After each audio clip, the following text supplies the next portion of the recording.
all, welcome to Basic Kitchen. ഇവിടെ ചെയ്തിരിക്കുന്നത് 2-in-1 കുക്കിങ്ങിൻ്റെ ഭാഗമായ രണ്ടാമത്തെ ഡിഷ് മലബാർ മട്ടൺ പുലാവ് ആണ്. നോർമലി പുലാവ് ഒരു നോർത്ത് ഇന്ത്യൻ റൈസ് പ്രിപ്പറേഷൻ ആണ്. ഞാനിവിടെ മലബാറിൻ്റെയും കേരളത്തിൻ്റെയും തനതായ സ്പൈസസ് ആണ് യൂസ് ചെയ്തിരിക്കുന്നത്. കൂടാതെ കോക്കനട്ട് ഓയിലും കോക്കനട്ട് മിൽക്കും ചേർത്താണ് ഇത് തയ്യാറാക്കിയിരിക്കുന്നത്. മലബാർ മട്ടൺ പുലാവ് എങ്ങനെയാണ് ചെയ്യുന്നതെന്ന് നോക്കാം. ഇതിനായി ആദ്യം തന്നെ മട്ടൺ കുക്ക് ചെയ്തെടുക്കാം. ഇത് ഡീറ്റെയിൽഡായി ഫസ്റ്റ് പാർട്ടിൽ കാണിച്ചിട്ടുണ്ട്. Please check the video. ബാക്കി ഡീറ്റെയിൽസ് ഡിസ്ക്രിപ്ഷൻ ബോക്സിലും കൊടുത്തിട്ടുണ്ട്.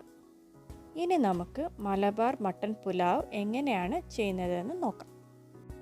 ആദ്യം തന്നെ ചൂടായ പാത്രത്തിലേക്ക് കോക്കനട്ട് ഓയിൽ ഒഴിച്ചു കൊടുക്കാം. ഏകദേശം 1 ടേബിൾ സ്പൂൺ കോക്കനട്ട് ഓയിലാണ് ഞാനിവിടെ ചേർത്തിരിക്കുന്നത്. അതിലേക്ക് 1 ടേബിൾ സ്പൂൺ നെയ്യ് ചേർത്ത് കൊടുക്കാം. ഇനി ഇതിലേക്ക് ചേർത്ത് കൊടുക്കേണ്ടത് സവാളയാണ്. സ്ലൈസ് ചെയ്തിട്ടുള്ള 2 സവാളയാണ് ഞാനിവിടെ എടുത്തിരിക്കുന്നത്.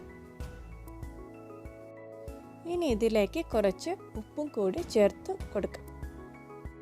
ഇനി ഈ സവാള നല്ലവണ്ണം വഴറ്റി ഒന്ന് ബ്രൗൺ ആക്കി എടുക്കണം.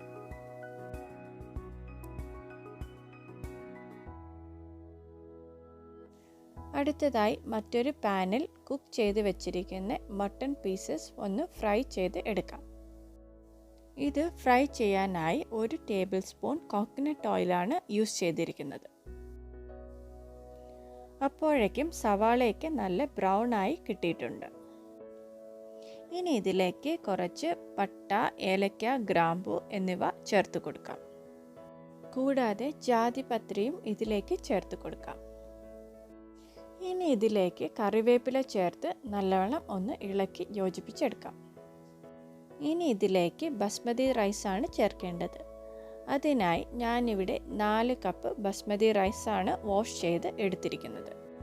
അത് ഇതിലേക്ക് ചേർത്ത് കൊടുക്കാം. അതിനുശേഷം റൈസ് ഒന്ന് നല്ലവണ്ണം ഇളക്കി ഫ്രൈ ചെയ്ത് എടുക്കാം.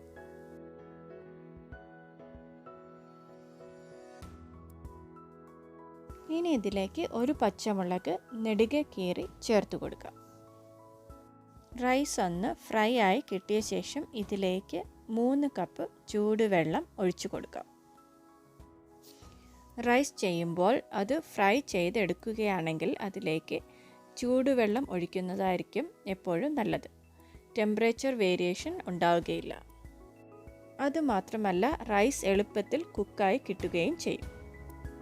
ഇനി ഇതിലേക്ക് കുക്ക് ചെയ്ത് വെച്ചിരിക്കുന്ന മട്ടൻ്റെ സ്റ്റോക്ക് ചേർത്ത് കൊടുക്കാം. സ്റ്റോക്ക് ചേർക്കുമ്പോൾ അതിനെ ഒന്ന് സ്ട്രെയിൻ ചെയ്തെടുക്കുന്നത് നന്നായിരിക്കും. ഇതിലേക്ക് ഏകദേശം 2 കപ്പോളം മട്ടൺ സ്റ്റോക്കാണ് ചേർത്തിരിക്കുന്നത്. ഇനി ഇതിലേക്ക് 1 ടീസ്പൂൺ കുരുമുളക് പൊടിയും ആവശ്യത്തിന് ഉപ്പും ചേർത്ത് കൊടുക്കാം. ഇനിയൊന്ന് നല്ലവണ്ണം ഇളക്കി യോജിപ്പിച്ച് എടുക്കാം.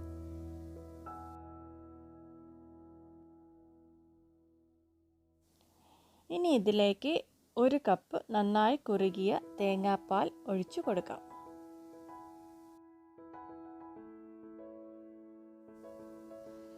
അപ്പോഴേക്കും മട്ടൺ പീസസ് ഒന്ന് ചെറുതായി ഫ്രൈ ആയി കിട്ടിയിട്ടുണ്ട്. അത് ഈ റൈസിലേക്ക് ചേർത്ത് കൊടുക്കാം. മീറ്റ് നല്ലവണ്ണം റൈസുമായി ചേർത്ത് ഇളക്കി യോജിപ്പിച്ചെടുക്കണം. ഇനി ഇതിലേക്ക് 1 കപ്പ് ചൂടുവെള്ളം കൂടി ഒഴിച്ച് കുക്കർ ലിഡ് കൊണ്ടടച്ച് ലോ ഫ്ലെയിമിൽ വെക്കണം. ഒരു 15 മിനിറ്റ് കഴിയുമ്പോൾ പാത്രം ഒരു തവയുടെ മുകളിൽ വെച്ച് ദം ചെയ്തെടുക്കാം. ഒരു 10 മിനിറ്റ് കഴിയുമ്പോൾ സ്റ്റൗ ഓഫ് ചെയ്യാവുന്നതാണ്. ഏകദേശം അരമണിക്കൂർ കഴിഞ്ഞ് കുക്കർ ഓപ്പൺ ചെയ്യാവുന്നതാണ്. മലബാർ മട്ടൺ പുലാവ് റെഡിയായി കഴിഞ്ഞു. ഇനി ഇത് ഈസി മട്ടൺ കറിയോടൊപ്പം സെർവ് ചെയ്യാവുന്നതാണ്. Thank you for watching basic kitchen. For more videos, please subscribe to the channel.